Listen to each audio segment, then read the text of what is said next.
যার সাথে সম্পর্কে থাকবেন, যাকে মন থেকে ভালোবাসবেন, যার জন্য নিজের মন প্রাণ উৎসর্গ করবেন, ব্যস্ততম জীবন থেকে সময়ের অনেকটা অংশ যাকে দিয়ে দেবেন, তার কাছে অবশ্যই আপনার প্রত্যাশা রাখবেন। যাকে জীবনের এত কিছু দিয়ে দিয়েছেন, তার কাছ থেকে নিজের অধিকারটুকু বুঝে নিবেন না? অবশ্যই নেবেন। এই বুঝে নেওয়াটা অন্যায় নয়, বরং আপনার আবেগ, অনুভূতি, সময়ের বিনিয়োগ ঠিক জায়গায় পড়েছে কিনা সেটা যাচাই করে নেওয়াটা আপনার দায়িত্বের মধ্যেই পড়ে।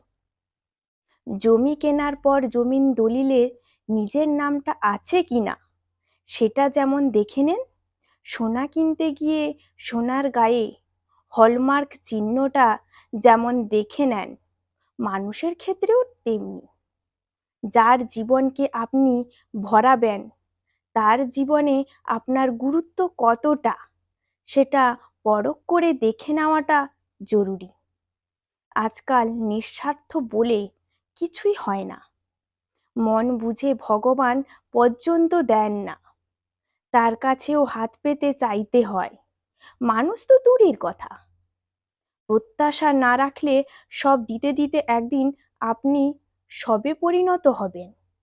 সেদিন আপনার পাশে কেউ থাকবে না। সবের পাশে কাউকে সারা জীবন বসে থাকতে দেখেছেন? কলমে সরজিৎ ঘোষ, কণ্ঠে সুষমা।